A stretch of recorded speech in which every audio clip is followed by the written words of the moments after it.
Dear audience, we are young reporters for the environment. My name is Ella Radimská, and today we have the honor to welcome a member of the European Parliament, and not just any member, but the Vice President of the European Parliament, Martin Hojsík. Thank you for your time. Welcome.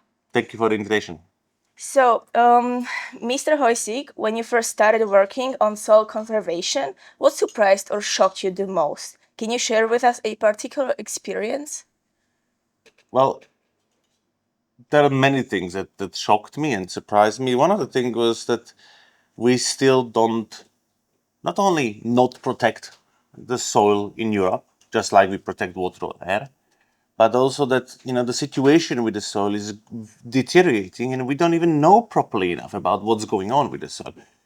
We're losing the life in our soils in front of the eyes. They're turning to deserts, they're being washed away with erosion, they're being killed with contamination, and this all is happening despite the fact that without healthy living soils, we will not be around. Okay. Did you know that according to the UN, every 5 seconds we lose a land the size of football field to erosion? That's one of the worrying factors about the soil, and actually, Slovakia is one of the countries which has a substantial problem with erosion, as many of the higher laying countries do have. How can such a high amount of land just disappear? Well, part of it is just simply washed away because but then it's down to one of the big contributions is the way we do agriculture. The very simple ways we plow the fields, that we allow them to be plowed in a way which basically goes down the hill, and then when there is substantial rain, it just helps to wash away the soil. Oh. What are some signs that piece of land is alive and functioning well as an ecosystem?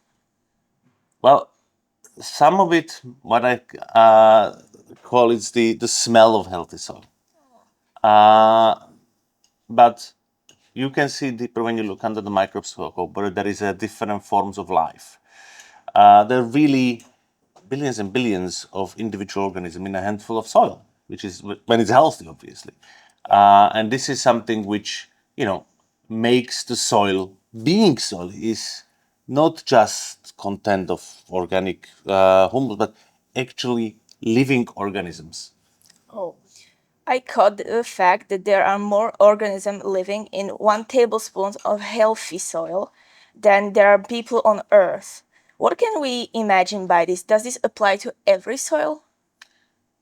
That's an average number, but this is applying to healthy soil. When basically the soil is dying, that means that the organisms living in the soil are dying. It's, of course, if you look at it, there's lots of tiny microorganisms, bacteria, fungi, but even the occasional earthworm, which is the most one of the most visible one. But this is the beauty of the really healthy soil ecosystem in its diversity and a vibrant life. So, how can it be that the soil is vanishing, disappearing, becoming less, or there is not as much life in it? There are multiple factors. One thing is, as we already said, erosion. Yeah. Other one, a big one these days, is desertification. Because of the drought, because of the climate crisis we are facing, what we see is insufficient rainfall and part of the soil gradually drying out and turning into desert. Another one is the use of chemicals. If you spray the soil with different pesticides, they tend to kill life. And that means they help to kill life also in the soil. Then you have the different industrial contamination. And of course, let's not forget what we do is so-called soil sealing, which means we actually cover the soil with concrete, buildings, roads, and all the other things. Yeah. So, what role does education play in ecosystem conservation? Are Slovak schools doing enough? I think that there is definitely room for improvement. And for me to learn about the planet, to learn about the life on the planet. It's not only about the biology or geography. It's basically something which should go across all the different topics, where you can, with using examples, learn on the significance of ecosystem, including the soil, using practical examples, taking the pupils out there to the field, not only literal field, but to basically forests, parks, and showing, okay, what does healthy environment mean? In the past, we tried to grow a meadow at Narnia Primary School, but the land was too degraded, just a rubble. Today, we are trying to put the soil in circulation thanks to the compost we have set up at the school. Do you have any examples of successful soil ecosystem restoration in Slovakia or abroad? Where is it being possible to turn barren soil into living ecosystem? It's a good question. I don't have a very, from top of my head, honestly, very concrete examples, but Google it. There are lots of really interesting efforts. Farmers using techniques to increase the carbon and kind of the life in the soil.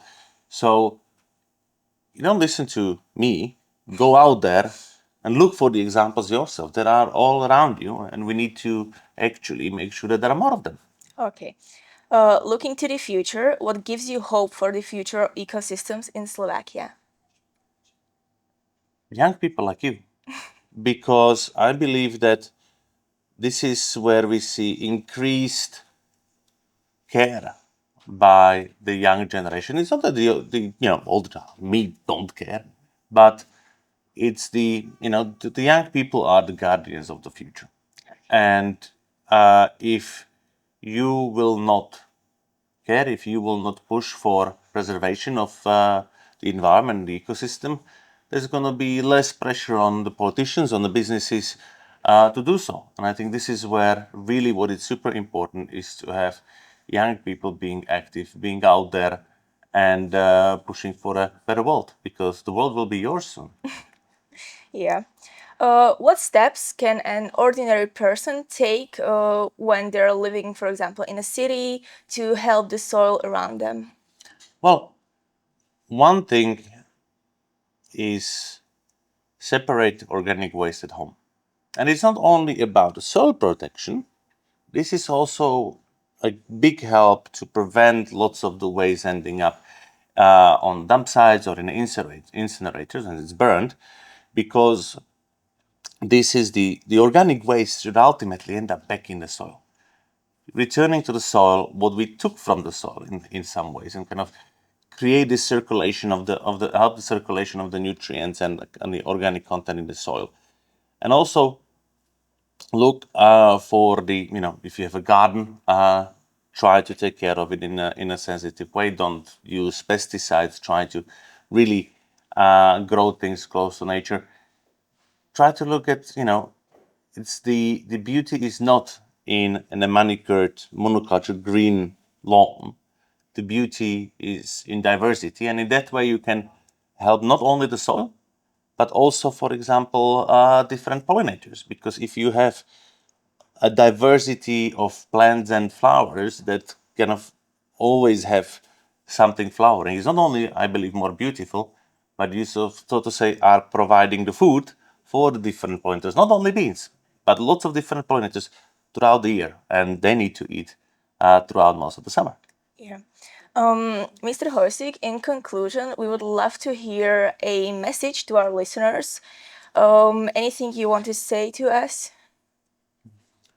It's about what you do that's going to determine the future, and don't let anyone take that away from you.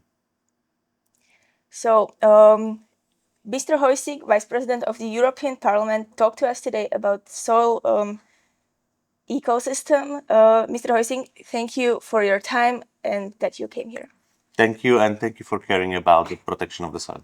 We are grateful to Martin Hojsík for his insights on soil ecosystems. We are young reporters for the environment from Slovakia. The interview was conducted by Ella Radimská, and behind the camera sat Julia Noščáková. Thank you.